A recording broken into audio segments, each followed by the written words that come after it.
धार्मिक युद्ध भड़काने के लिए केवल और केवल सुप्रीम कोर्ट जिम्मेवार है। सुप्रीम कोर्ट का एकमात्र उद्देश्य है show me the face will show you the law. Supreme court अपनी सीमा से बाहर जा रहा है। और जिस तरह से जेपी नड्डा जी ने कहा है कि उनका इस बयान से कोई लेना देना नहीं है भारतीय जनता पार्टी का, वो ठीक है, लेकिन आप इससे बच नहीं सकते हैं क्योंकि वो आपके सांसद हैं। कुछ सरकार के लोगों को जुडिशरी के निर्णय पसंद नहीं आते तो फिर वो आरोप लगाना शुरू कर देते हैं कि ये हद से बाहर है। सेक्सुअलिटी जो है एक बड़ा अपराध था। अभी ट्रंप एडमिनिस्ट्रेशन आया है, उसने क्या कहा है? उसने कहा है कि इस दुनिया में दो ही सेक्स है, या तो मेल है या तो फीमेल है। ट्रांसजेंडर की उसने बात नहीं कही, होमोसेक्सुअलिटी की बात नहीं कही। पूरी क्रिश्चियन कम्युनिटी हो, पूरी हिंदू कम्युनिटी हो, पूरी मुस्लिम कम्युनिटी हो, पूरी बुद्ध हो, जैन हो, सिख हो, सभी ये मानते हैं कि होमोसेक्सुअलिटी एक अपराध है। सुप्रीम कोर्ट ने वन फाइन मॉर्निंग कहा कि नहीं, ये केस हम एबॉलिश करते हैं, ये आर्टिकल एबॉलिश करते हैं। हमने आईटी एक्ट बनाया। आईटी एक्ट में सबसे ज़्यादा दुखी कौन है? महिलाएं हैं, महिलाओं के पौर्ण आते हैं, बच्चे हैं, बच्चे के पौर्ण आते हैं, उनकी सेक्सुअलिटी के बारे में जो है हंगामा होता है। एक दिन सुप्रीम कोर्ट खड़ा होता है, वो कहता है 66 से ख़त्म कर दिया हमने, आईटी एक्ट ख़त्म कर दिया। अभी आप समझिए, मैंने आर्टिकल 141 का बहुत बड़ा जो है अध्ययन किया है। आर्टिकल 141 कहता है कि हम जो कानून बनाते हैं, हम जो जजमेंट देते हैं, वो लोअर कोर्ट से लेकर सुप्रीम कोर्ट तक लागू है। लोअर कोर्ट से लेकर सुप्रीम कोर्ट तक लागू है, लेकिन कानून बनाने वाला जो है आर्टिकल 368 क्या कहता है? आर्टिकल 368 कहता है कि इस देश के संविधान को, पार्लियामेंट को सभी कानून बनाने का अधिकार है। कानून की व्याख्या करने का अधिकार सुप्रीम कोर्ट का है।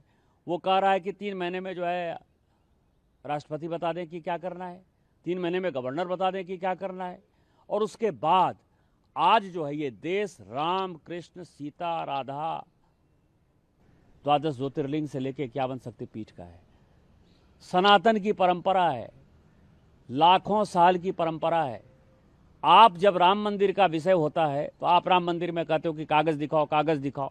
कृष्ण जन्मभूमि का मामला आएगा मथुरा में तो कहोगे कागज़ दिखाओ। आप जब शिव की बात होगी, ज्ञान वापी मस्जिद की बात आएगी, कागज़ दिखाओ। और आज केवल आप मुगलों के आने के बाद जो मस्जिद बने हैं उसके लिए कहते हैं कि आप कागज़ कहाँ से दिखाओ। इस देश में धार्मिक युद्ध भड़काने के लिए केवल और केवल सुप्रीम कोर्ट जिम्मेवार है। सुप्रीम कोर्ट का एकमात्र उद्देश्य है show me the face will show you the law. Supreme court अपनी सीमा से बाहर जा रहा है। सुप्रीम कोर्ट की सीमा यह है कि भारत का संविधान जिस कानून को बनाया, उस कानून की उसको व्याख्या करनी है, और यदि वो व्याख्या नहीं कर सकती है और सब कुछ के लिए सुप्रीम कोर्ट जाना है तो इस संसद का कोई मतलब नहीं है, विधानसभा का कोई मतलब नहीं है, उसको बंद कर देना चाहिए। जो अपॉइंटिंग अथॉरिटी है उसको आप निर्देश कैसे दे सकते हैं? भारत के चीफ जस्टिस का अपॉइंटमेंट भारत का राष्ट्रपति करता है। इस देश का कानून भारत का पार्लियामेंट बनाता है। उस पार्लियामेंट को आप डिक्टेट करेंगे? 5 जज बेंच की, जो मैं आपको बताऊं कि नज़ीर की एक जजमेंट है, 1942 की प्रिवी काउंसिल की जजमेंट है। उसमें यह कहा गया कि जहां कानून नहीं लिखा हुआ है उसके बारे में यदि प्रिवी काउंसिल या सुप्रीम कोर्ट कोई जजमेंट देती है तो बात समझ में आती है।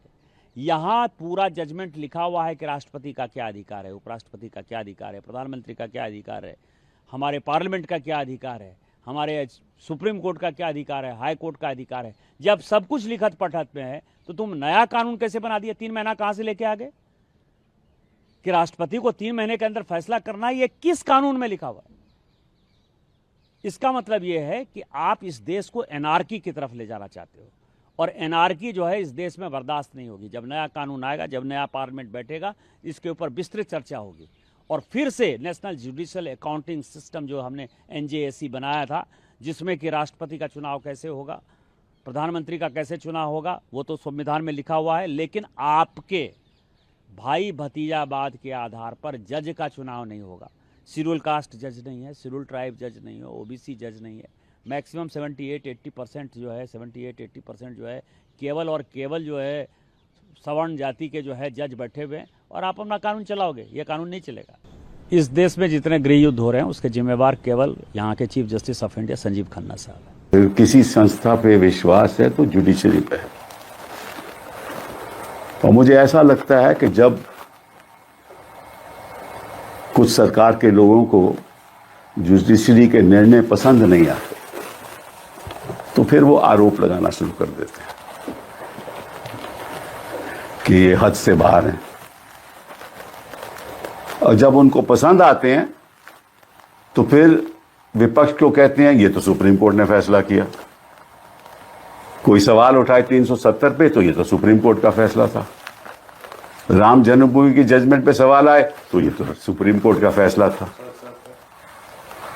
ये तो सुप्रीम कोर्ट का फैसला था। और अगर हाल ही में जस्टिस पारदीवाला की जजमेंट आई तो ये कैसे सुप्रीम कोर्ट कर सकती है। मतलब जो आपको जजमेंट सही नहीं लगे, आपके सोच के अनुसार नहीं हो तो वो तो गलत है, और जो आपके सोच के अनुसार है वो ठीक है।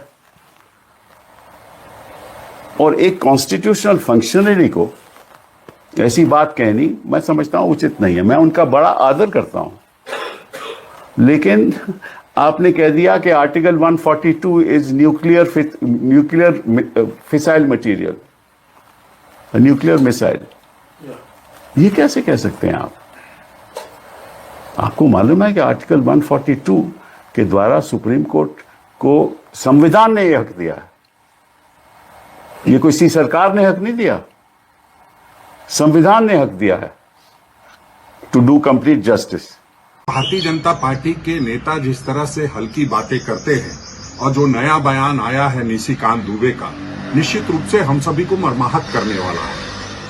और जिस तरह से चीफ जस्टिस ऑफ इंडिया के बारे में बयान दिया गया, जिस तरह से पूर्व चुनाव आयुक्त के बारे में बयान दिया गया है, वो इसकी जितनी निंदा की जाए कम है। जेपी नड्डा जी ने कहा है कि उनका इस बयान से कोई लेना देना नहीं है भारतीय जनता पार्टी का, वो ठीक है, लेकिन आप इससे बच नहीं सकते हैं क्योंकि वो आपके सांसद हैं।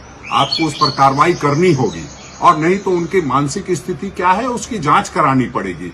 हमने पूछा है एक आध मनोचिकित्सक से, उन्होंने कहा कि गर्मी और अहंकार जब मिश्रण हो जाता है तो इस तरह की कई बार हरकत करने लगता है व्यक्ति। उसके शिकार शायद निशिकांत दुबे हो गए हों, लेकिन हमारा सीधा मानना है कि भारतीय जनता पार्टी इस तरह का कृत्य करवा करके बाबा साहब अंबेडकर के दिए हुए संविधान को कहीं न कहीं चकनाचूर करना चाहती है, ठेस पहुंचाना चाहती है। अगर भारतीय जनता पार्टी के नेता जेपी नड्डा और बाकी नेताओं में दम है तो उनको बाहर का रास्ता दिखाना चाहिए, पार्टी के बाहर का रास्ता दिखाना चाहिए, न कि सिर्फ बयान से पल्ला झाड़ करके इस तरह की बात करनी चाहिए। हम कानूनी विशेषज्ञों से सलाह ले रहे हैं और ये देखेंगे कि ये जो अवमानना किया है उन्होंने, उस पर कैसे उन पर कानूनी कार्रवाई हो, उस पर भी हम लोग चर्चा कर रहे हैं।